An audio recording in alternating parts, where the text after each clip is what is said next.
በጥቅምት 1979 ፎል ሪቨር ማሳቹሴትስ ውስጥ የአንዲት ሴት አካል በአደባባይ በአሳዛኝ ሁኔታ ሞቶ ተገኘ። ዶሪ ሌቪትስኪ ስትሆን እሷም 17 ዓመቷ ነበር። እጆቿ ከኋላዋ በጥብቅ ታስሮ በአካባቢ በሚገኝ የሁለተኛ ደረጃ ትምህርት ቤት የእግር ኳስ ሜዳ አካባቢ ነው የተገኘው። የራስ ቅሏ በጣም ተጎድቷል፣ እንዲሁም ልብሷ ተቀዳዷል። ፖሊሶች ይህን ባዩ ጊዜ የጎዳና ላይ ወንጀል እንደሆነ ገመቱ። ግን ይህን ጊዜ ወጣት ሴቶች እየጠፉ ነበር። አንዳንዶች ተመልሰዋል፣ አንዳንዶች ደግሞ በዛው ቀርተዋል። አብዛኞቹ እነዚህ በድንገት የሚጠፉ ሴቶች ትንሽ ፍለጋ ከተደረገ በኋላ ይረሳሉ። በ5 ወራት ውስጥ 2 ተጨማሪ ሴቶች ሞቱ። እኚህ ሴቶች እጅግ በሚያስደነግጥ ሁኔታ ነው ሞታቸው የተገኘው። ሰውነታቸው የተቃጠለ፣ አጥንታቸው ተሰባብሮ በፍሪታውን ጫካ ውስጥ ተበታትኖ ነው የተገኘው። ይህ የጫካ ቦታ ሰዎች ብዙውን ጊዜ የማይገኙበት ቦታ ነው። ስለዚህ በዚህ ቦታ እነዚህ አሰቃቂ አካላት መገኘታቸው ፖሊሶች ግራ አጋብቷቸዋል። ከየት ምርመራቸው እንደሚጀምሩ ግራ የተጋቡት ፖሊሶች አንድ መረጃ መጣላቸው። በዚህ ሁሉ መሃል ሰይጣናዊ የአምልኮ ስርዓት እንደሆነና የሰው መስዋዕትነት አይቻለው ያለች ወጣት ሴት ብቅ አለች። ሴቲቱ ይህ ሰው ራሱን ሰይጣን አድርጎ የሚጠራ ነው አለች። ይህ የግድያ ታሪክ እንዲሁም የአምልኮ ስርዓት ያለበት አስፈሪ ታሪክ ነው። ውድ ቤተሰቦቼ እንደምቆያችሁኝ ሰላማችሁ በያላችሁበት ይብዛላችሁ እያልኩኝ ዛሬም በአዲስ ታሪክ መጥቻለሁ። ቪዲዮ ከወደዳችሁት ላይክ፣ አዲስ ሆናችሁ ሰብስክራይብ በማድረግ እየተቀላቀላችሁ እውነተኛ የወንጀል ታሪኮችን ታገኙበታላችሁ። ወደ ዛሬው አስገራሚ ታሪክ ልለፍ። በአንድ ወቅት በታውንቶን ሪቨር ላይ የኢንዱስትሪ ኃይል ነበር። እነዚያ የተገነቡት የጨርቃ ጨርቅ ፋብሪካዎች ጠፍተው አሁን እንደ ጸጥ ያሉ የመቃብር ድንጋዮች ሆነው ቆመዋል። የፋብሪካው ስራዎች ሲጠፉ ሰዎች ስራ የማግኘታቸው እድልም ጠፋ። ሁሉም ብሎኮች ፈርሰዋል። ወጣት ሴቶች ከጎዳናው ጠፍተዋል። አንዳንዶቹ ወደ አደንዛዥ እጽ ውስጥ፣ ሌሎች ደግሞ ወደ ወሲብ ስራና አንዳንዶች ደግሞ የት እንደገቡ አይታወቅም። ከተሰነጣጠቁት የእግረኛ መንገዶችና ብልጭ ድርግም የሚሉ የመንገድ መብራቶች መካከል በዚህ አካባቢ አንዳች የሆነ ፍርሃት ኃይል አለ። የሚሆነበት ምክንያት የአምልኮ ስርዓቶችን የደም መሐላዎች በአካባቢው ስለነበር ነው። እንደ አውሮፓውያን አቆጣጠር ጥቅምት 13 ቀን 1979 ይህ ፍርሃት አካላዊ ቅርጽ አመጣ። ጥቅምት ወር ቀዝቃዛ ነበር። የጥገና ሰራተኛው ሬይመንድ ጋኑን ፀሐይ ከመውጣቷ በፊት የአትሌቲክስ ሜዳዎችን የፍተሻ ቅኝት እያደረገ ነበር። ሬይመንድ አየሩ የሚሰማው ስሜት ፈጽሞ አልረሳውም።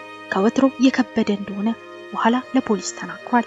እየቃኘ ሳለም ከጠዋቱ 2:57 ላይ በእግር ኳስ ሜዳው ከብረት መዝጊያ በታች የሆነ ነገር አየ። ይህም ሴት ልጅ ነበረች። የ17 ዓመቷ ዶሪ ሌቪትስኪ እጅግ በጣም አሰቃቂ በሆነ ሁኔታ እግሮቿ ተሰባብሮ እጆቿ በጥብቅ ታስረው ከፊት ለፊቷ ተደፍታ በደም ተጥለቅልቃለች። የለበሰችው ልብስ ተቀዳዷል። የራስ ቅሏ በኃይልና በተደጋጋሚ ተመቷል። በቦታው ላይ የነበረው የመጀመሪያው መኮንን ፓትሮልማን አለን ሲልቫ በተቻለ መጠን የግድያ ወንጀሉን በራዲዮ አስተላለፈ። በ30 ደቂቃ ውስጥ የረጅም ጊዜ ልምድ ያለው የፎል ሪቨር ፖሊስ ዲፓርትመንት መርማሪ ፖል ኬሪ አሰቃቂውን የሞት አካል እያየ ነበር። የአካል ድብቅ ቦታ አልተቀመጠም። ይህን ያደረገው ሰው እንዲታይ አድርጎ ነው ያስቀመጣት። ኬሪ ከጊዜ በኋላ አስታወሰ። ሟችቷ ልጅ በአንድ ወቅት በኒው ቤድፎርድ ተማሪ ነበረች። ከመገደሏ ከወራት በፊት ወደ ፎል ሪቨር ገብታ በቤድፎርድ ጎዳናዎች ቆማ ሴተኛ አዳሪነት መስራት ጀመረች። የአካባቢው ፖሊሶች ያውቋታል። እሷ ወጣት ናት፣ ግን የተቸገረች ትመስላለች። በዚያን ቀን ምሽት ለጓደኞቿ አንድ ሰው እንዳገኘች ነገረቻቸው፣ ግን ማን እንደሆነ ማንም አያውቅም ነበር። በዚያ ምሽት ምስክሮች 4:30 አካባቢ ከአውቶቡስ ተርሚናል አጠገብ እንዳዩት ተናግረዋል። ግን ሲያዩት ደንግጣና ፈርታ ነበር።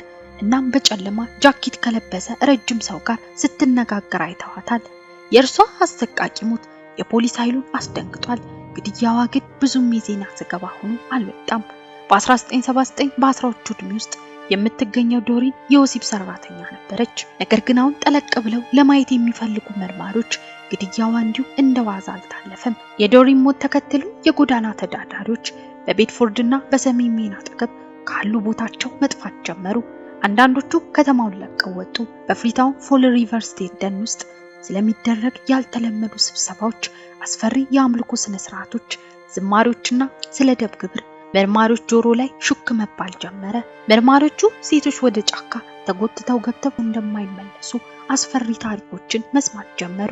እንደ አውሮፓውያን አቆጣጠር በኖቬምበር 1979 መጀመሪያ ላይ መንገዶች ጸጥ ያሉ ነበሩ። ባርባራ ራፖዛ የወሲብ ሰራተኛ ስትሆን ጥቂቶች የእርሷን ተሳትፎ መጠን ያውቁ ነበር። 19 ዓመቷ ሲሆን ልጅ ነበራት። እሷ በፖሊስና በማህበራዊ ሰራተኞች ዘንድ ትታወቅ ነበር። ነገር ግን ከምንም በላይ እሷ የምትታወቀው ግን የጨለማ እምነት ያላት ሰው እንደሆነች ነው። እንደ አውሮፓውያን አቆጣጠር በኖቬምበር 7 ባርባራ ልጇን ከሞግዚቱ ከምትወስድበት ሰዓት ከማሳለፏን በተጨማሪ አልመጣችም። ጓደኞቿም አላዩአትም። በዋና ሰሜን አቅራቢያ ያለው የፎል ሪቨር መሃል ከተማ የተለመደው የማረፊያ ቦታዋም የለችም። እሷ ጠፍታ ነበር። ጓደኞቿ የእሷን መጥፋት ሪፖርት አደረጉ፣ ግን ባርባራ ልትገኝ አልቻለችም። ከወራት በኋላ በጃንዋሪ 1980 ባርባራ ከፎል ሪቨር ወጣ ብሎ በሚገኝ ጫካ ውስጥ አስክሬኗ ተገኘ። ከሞተች በጣም እንደቆየች አስክሬኗ ይገልጻል። ምክንያቱም በስብሷል፣ የራስ ቅሏ ተሰብሮ መንጋጋዋ ተነቅሏል። የሞት መንስኤው ግልጽ የሆነ የአካል ጉዳት ነው። ቦታው ከፍሪታውን ግዛት የደን ድንበር ብዙም የራቀ አልነበረም። ፖሊሶች ምርመራቸውን ጀመሩ፣ ግን ከምን ሊጀምሩ እንደሚችሉ አሁንም ግራ ተጋብተዋል። ለእነዚያ ግድያዎች ምንም ተጠርጣሪ ሳይኖረው ሲቀር የጎዳና ላይ ግድያ ነበር ወይስ ፎል ሪቨር የጨለማ ነገር መገኛ ይሆን ብለው ማሰብ ጀመሩ። ከዚህ ግድያ በኋላ ግን አንዳንድ ነገሮች ብቅ አሉ። ራሱን የሰይጣን አገልጋይ ነው ብሎ ስለሚያምኑ ሰው መወራት ጀመረ። ከመስዋዕትነት እንዲሁም ከደም ጋር የተጨማለቀ ሰው ነበር። አሁን በዚህ ጨለማ ህይወት ውስጥ የተሳተፉትና የሞቱት አብዛኞቹ ሴቶች፣ ሱሰኞች፣ ሴተኛ አዳሪዎች እንዲሁም ቤት የሌላቸው ናቸው። ይህ ከተሰማ በኋላ ከተማዋ ብቻ አልነበረም የተጨነቀችው። የሀገሬው ሰዎች በደቡብ ምስራቅ የማሳቹሴትስ አካባቢ እንግዳ ለሆኑ ክስተቶች በጣም ተደናግጠው ነበር። ግን አንድ ነገር ነበር። ጥቂቶች ለፖሊስ አስፈሪ ምስጢር ለመንገር ፈልገው ግን ለመናገር በጣም ይፈሩ ይመስላሉ። ነገር ግን በዚህ መሃል ሶስተኛዋ ልጅ በሞት አፋፍ ውስጥ እየተንሸራተተች ነበር። ካረን ማርስተን የ20 ዓመት ወጣት ስትሆን የጎዳና ተዳዳሪ ነበረች። ለዓመታት በደረሰባት ሱስ የተዳከመችና ህይወቷን ለማቆየት ሰውነቷን በመሸጥ ትተዳደር የነበረች ሴት ነች። ቤትም አልነበራትም። በየመንገዱ መጠለያ ካገኘች የምትተኛ ነች። ሁለቱንም ባርባራና ዶሪን ታውቃለች።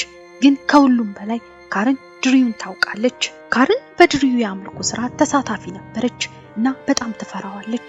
እንደ አውሮፓውያን አቆጣጠር በጥር 1980 በባርባራ ሞት የተደናገጠችውና ቀጣይ እንደምትሆን የገመተችው ካረን ታሪክ ይዛ ወደ ፎል ሪቨር ፖሊስ ቀረበች። ካረን ድሪውን በፎል ሪቨር ውስጥ የሚንቀሳቀስ የሰይጣን አምልኮ መሪ እንደሆነ ተናግራለች። እንደሷ ያሉ ሴቶችን በመቆጣጠር የአምልኮ ስርዓቶችን ይጠቀማል። በጫካ ውስጥ በርካታ ሰዎች መስዋዕት ይደረጋሉ። የሰውን መስዋዕትነት ሲደረግ ካረንም አይታለች። ሴቶች ሲደበደቡ፣ አንገታቸው ሲቀላ አየዋለች። ከዚያም ስጋቸውና ደማቸው ለዲያብሎስ ይገበራል። በዶሪን ጉዳይ ዙሪያ ባለው ጸጥታ አስቀድሞ የተበሳጨው መርማሪ ፖል ኬሪ ወደዚህ አስፈሪ ታሪክና ገዳይ ሰው ምርመራውን ሊጀምር ዘልቆ ገባ። ካረን ከዚህ ቃል በኋላ በጣም ፈራች። ጥበቃ እንዲደረግላት ጠየቀች። ካረን ስለ ድሪው ስትገልጽ እሱ ተንኮለኛ ሰይጣን አማኝ ነው፣ ሴቶችንም ያለምንም ርህራሄ ይደበድባል፣ በአጠቃላይ የሉሲፈር ቀኝ እጅ ነኝ ብሎ ይናገራል አለች። እሱን ተከትሎ አንድሪው ማልት ደግሞ ባርባራን ለማየት የመጨረሻው ሰው ነበር። አንድሪው 44 ዓመቱ ሲሆን ሊተነበይ የማይችልና እንዳሳሳች ሰይጣን ነበር። የቀድሞ የአእምሮ ሆስፒታል ታካሚ ነበር። በመናፍስታዊ ነገሮች ይማረክ ነበር እና ባርባራን የመቆጣጠር አባዜ ነበረው። መናፍስትን ማባበል እንደሚችል ለነሱ ይነግራቸው ነበር። የአጋንንት የደም ትዕዛዝ እንዲደረግለት ከጠየቀ እንደሚያደርጉለትም ለፖሊስ ተናገረች። ባርባራ በጠፋች ጊዜ እሷን ለመፈለግ አልተንቀሳቀሱም። ባይሆን መሆን ያለባት ቦታ እንዳለች ብቻ አንድሪው እንደነገራቸው ካርለ ፖሊሶቹ ተናግራለች። በተጨማሪም ሮቢ መርፊ የተባለች በድሪው የአምልኮ ስርዓት ተከታይ የሆነች ሌላ ልጅ እንዳለች ተናገረች። በኋላ በድሪው ዓለም ውስጥ የሱ ተከታዮች ታማኝነታቸውን ለማረጋገጥ ሰይጣናዊ ዝማሬ እንዲዘምሩ፣ ምልክቶችን እንዲስሉና ደም እንዲጠጡ የምታስደርገው እሷን ስትል ተናገረች። ካረን ከዚህ ውስጥ ለመውጣት እንደሞከረች ተናገረች። ግን ድሪው ካደረገች ምን ሊፈጥርባት እንደሚችል አስጠንቅቋታል።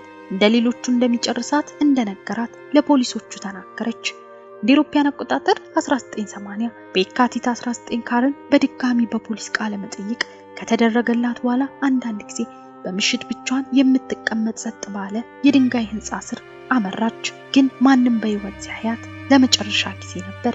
በዚያ ምሽት ወደ ቤቷ ሳትመለስ ስትቀር አያቷ የጠፉ ሰዎችን ሪፖርት ለፖሊስ አቀረቡ።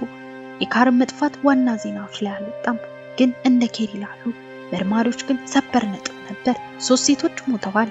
ሁሉም የተያያዙ፣ ሁሉም በመንገድ ስራ ላይ የተሰማሩና በድሪው የአምልኮ ስርዓት ውስጥ የሚሳተፉ እንዲሁም ሁሉም ለህይወታቸው ፈርተው የነበሩ ግን ደግሞ አሁን ሁሉም የሞቱ ናቸው።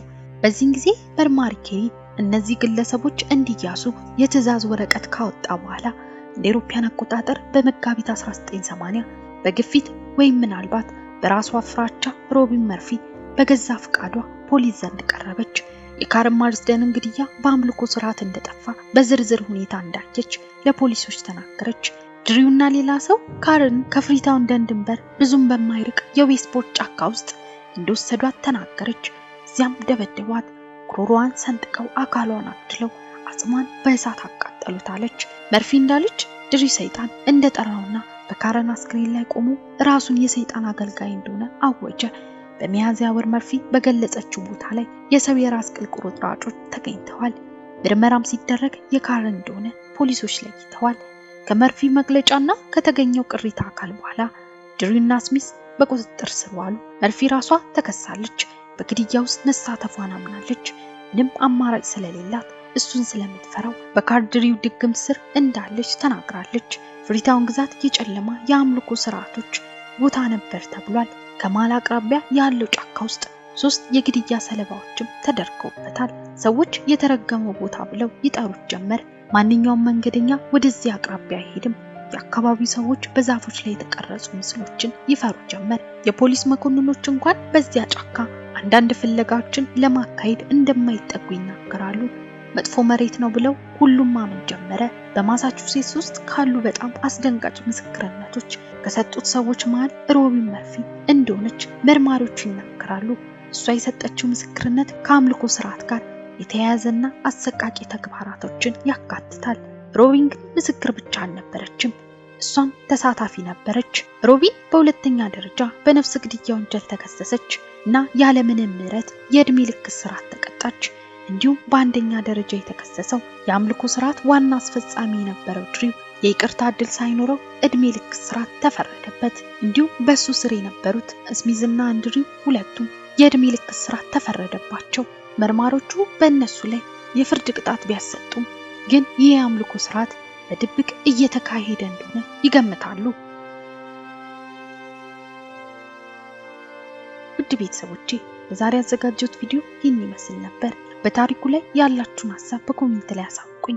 ቪዲዮውን ላይክ፣ አዲስ ሆናችሁ ሰብስክራይብ በማድረግ ተቀላቀሉ። በሌላ አዲስ ታሪክ እስክንገናኝ ድረስ ቸር ቆዩልኝ።